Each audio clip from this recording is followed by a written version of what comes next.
Okay, listen up, because what I'm about to tell you sounds like a movie, but it actually happened last night.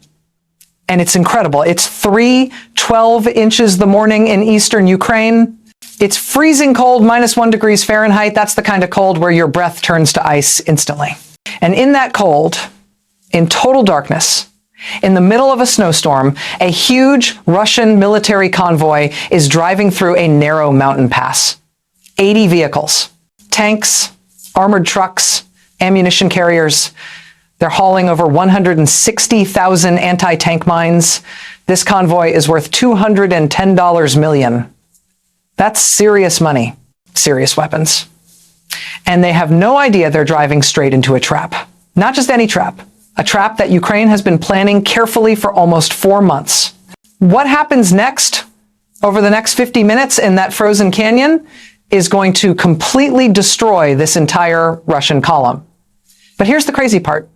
The fatal mistake wasn't the ambush itself. It was the decision to drive into what Ukraine had turned into a weather trap, an environmental weapon. Let me give you some background because it matters here. For weeks, political problems in Washington have been slowing aid packages to Ukraine. Russian commanders saw this and got overconfident. They started taking shortcuts, getting sloppy.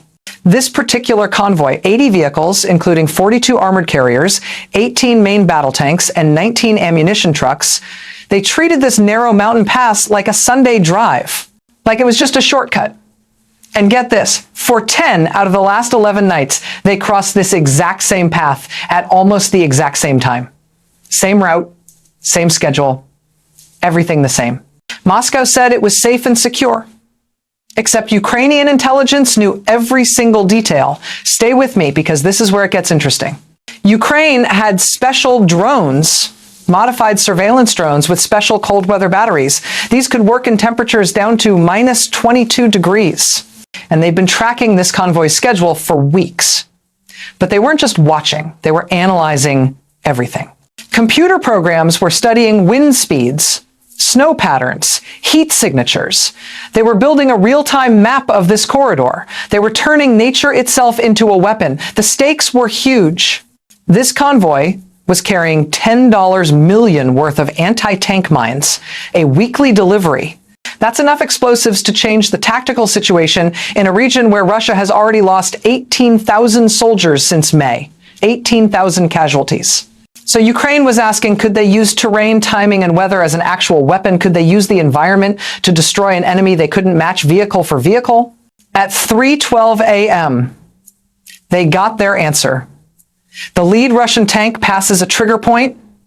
Nothing visible, nothing dramatic, just a spot in the road.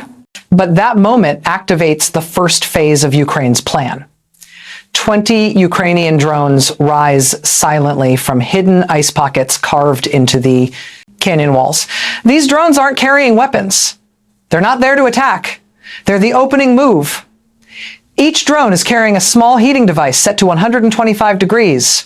In the middle of this freezing blizzard, they start releasing warm air into the night. And the blizzard pulls this heat upward. It spreads into swirling heat clouds. On Russian radar screens 14 miles away, it creates something amazing, a fake convoy, a ghost army, an entire heat signature that appears out of nowhere, moving north through the storm. Below, the real Russian vehicles just keep rolling forward. They have no idea there's an illusion forming above them in the sky. The first move works perfectly, the trap has just closed. Think about what this means. 14 miles away, a Russian radar station suddenly sees a massive heat signature, something far bigger than anything they've seen in this area before. To the operators staring at their screens, it looks like a Ukrainian reinforcement column. Tanks, armored carriers, maybe heavy vehicles, an entire armored push forming in the storm. Except none of it is real. It's heat and wind and physics. At 3:19 a.m., the Russian radar crew sends an urgent report to their commander. This triggers a chain reaction. Russian artillery units get immediate orders to move. Entire batteries relocate several hundred yards to face a threat that literally doesn't exist. Meanwhile, The actual Russian convoy keeps crawling forward through the real blizzard. Visibility has dropped to barely 25 feet. Wind gusts are hitting 38 miles per hour. Ice sheets are literally falling off the canyon walls. This is exactly what Ukraine needed. As the Russians move through the narrowest part of the pass, hidden pressure sensors register the weight of the first vehicles. These sensors, each about the size of a wristwatch, were installed during a nighttime mission 5 weeks earlier. They don't need GPS, they don't send signals, they don't need maintenance. The cold preserves them perfectly. They're feeding data to a small Ukrainian command team about 1.5 miles away. At 3:22 a.m., the Ukrainian team leader gives a single quiet order. Phase 2, 8 larger Ukrainian drones rise from hidden positions under snow-covered rocks. Their job is to flood the canyon with interference, electronic noise that destroys radio communications inside the Russian convoy. Truck drivers lose contact with tank crews. Tank crews lose contact with command. This column that was already crawling blind through a blizzard is now completely deaf and mute. Then Ukraine adds psychological pressure. Using the canyon's natural acoustics, they use directional speakers that replay engine noises from multiple angles. To Russian ears inside those vehicles, it sounds like Ukrainian armor is moving in on both sides, closing in, even though there's not a single Ukrainian vehicle anywhere nearby. Nerves get tight, formation discipline starts breaking down, then comes the finishing touch. A small Ukrainian scout drone flies through the blizzard and drops 3 heat beacons onto the snow directly ahead of the convoy. Each beacon is set to mimic a tank engine idling at 145 degrees. 2 Russian thermal sensors. It looks like they're about to drive straight into an enemy spearhead. Their convoy stops completely. Frozen in place, the killing zone is set. For nearly 6 minutes, the Russian convoy just sits there, half from confusion, half from genuine fear of what they think is Ukrainian armor waiting ahead in the whiteout. The canyon feels like it's closing in. Every sound is amplified. Every shadow looks threatening. This is the exact moment Ukrainian planners have been waiting for. At 3:28 a.m., ground sensors detect that the full convoy is now stretched across the narrowest part of the corridor.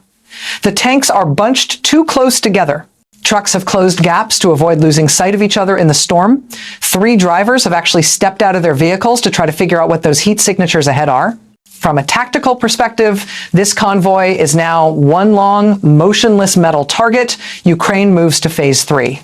Hidden beneath nearly 5 feet of snow, 15 Ukrainian explosives activate at the same time. These aren't regular mines. They're special charges designed to break ice, not destroy vehicles. They're designed to control terrain. They fire upward. The blasts send massive slabs of ice breaking off the canyon walls. Each slab weighs between 6 and 12 tons, and they crash down like natural avalanches. The Russians think the first impacts are artillery strikes. Panic is immediate. 3 vehicles gun their engines forward. 2 try to reverse. 1 tank skids sideways and blocks the entire column. Within 30 seconds, the pass is completely blocked from both ends. But Ukraine isn't done. A second layer of charges detonates farther up the slope. This triggers a cascade of packed snow that collapses onto the road. It's not enough to bury the vehicles, but it's enough to trap them behind a 14-foot wall of frozen debris. The canyon has transformed into a sealed chamber. The Russians are boxed in. Commanders try to reorganize, but their radios are still jammed. A few crews try to climb out through hatches, but they pull back immediately as more ice breaks overhead. The temperature is -1 Fahrenheit. With wind chill, it feels like -31. Visibility is less than 20 feet. Every minute they stay trapped, the cold drains fuel, batteries, and morale. Inside the Ukrainian command post, the team leader checks the final sensor readings, then gives the next order, phase 4, bring the hammer. The ambush is about to turn lethal. More than a mile above the canyon, 12 Ukrainian strike drones break through the clouds. These aren't decoys, these aren't jammers. These are carrying 38-pound explosive warheads designed to punch through armored roofs that have been weakened by extreme cold. They dive through the blizzard in a staggered pattern, using cliff faces to hide their approach. Inside the convoy, Russian crews finally sense real danger. One gunner spots movement and fires short, wild bursts into the white void. Another tank commander orders his driver to turn, but the vehicle's treads are wedged between slabs of fallen ice. Engines fail to start in the freezing air. The first Ukrainian drone strikes at 3:36 a.m. It targets an immobilized tank near the center. The explosive detonates above the turret, punching through armor and igniting ammunition inside. The explosion echoes through the canyon like thunder. Shrapnel tears into two ammunition trucks right behind it. Secondary explosions follow. The second wave hits within 40 seconds. 3 drones strike the lead vehicles, creating a wall of fire. 2 more hit the rear. No escape route remains.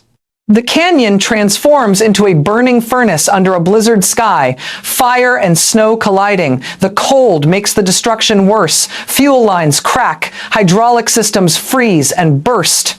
One final drone releases a thermal scatter charge, each pellet burning at 2,500 degrees, preventing Russian crews from approaching damaged vehicles. In less than 4 minutes, the convoy's combat capability drops by over 70%. The blizzard hides the smoke, the canyon traps the flames, and the Russians realize they're not in a fight anymore. They're in an execution zone. By 3:41 a.m., the corridor has transformed into a death chamber. But Ukraine's operation isn't over. A significant portion of the cargo, those mine shipments, remains intact inside armored carriers. Destroying those crates is essential. Ukraine starts phase 5, controlled ignition. Deep inside the canyon wall, Ukrainian teams had positioned 4 remote thermal lances weeks earlier. Each can project a 3,000-degree plasma burst capable of melting through heavy armor. At 3:43 a.m., the first lance fires. A jet of orange plasma stabs into the side of a carrier hauling mine crates. The armor glows red, sags, then breaks open. Inside, chemical fuses begin to warp and break. Ukraine set the temperatures precisely to avoid chain reactions. The mines pop and hiss, making themselves unusable. Meanwhile, Ukrainian drones shift into containment pattern, scanning for survivors, trying to regroup. Russian crews are breaking down. Several try to climb the canyon slope. The ice is too sharp and slippery. Others try to dig out vehicles, but retreat as more snow cracks loose overhead. At 3:46 a.m., secondary explosions ripple through the convoy, fuel cells cooking off, ammo boxes bursting. By now, over 85% of the vehicles can't move. Nearly all mine shipments have been destroyed. Ukraine isn't just destroying vehicles, they're erasing weeks of Russian supply effort. By 3:52 a.m., the canyon is no longer a battlefield, it's a sealed tomb. Ukraine moves to its final phase, complete destruction and extraction. At 3:54 a.m., 2 final drones descend. These carry 52-pound thermobaric charges designed for enclosed spaces. They position at opposite ends of the convoy. At 3:55 a.m., both detonate. The canyon amplifies the blasts like an echo chamber. Pressure waves bounce off frozen walls, crushing vehicle hulls. Snow turns to vapor. Flames stretch horizontally.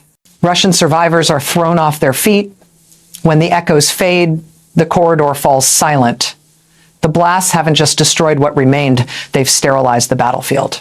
No equipment, no mines, no electronics, no intact vehicle can ever be recovered.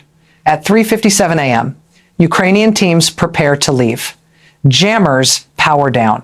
The sensor network is remotely erased. Natural winds bury their tracks. By 4:02 a.m., they're gone. At sunrise, Russian reconnaissance drones finally reach the corridor.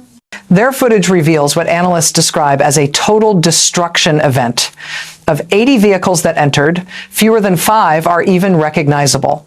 Every mine shipment is unusable. Fuel, ammo, spare parts, obliterated. Russia's reinforcement attempt is delayed by 12 to 15 days. For a mission planned over 4 months and executed in under 50 minutes, Ukraine achieved a strategic, supply, and psychological victory. The storm was their ally. The canyon was their weapon. And the convoy was their lesson. That's our reporting tonight. If this story grabbed your attention, leave your thoughts below and subscribe for more in-depth coverage. Good night.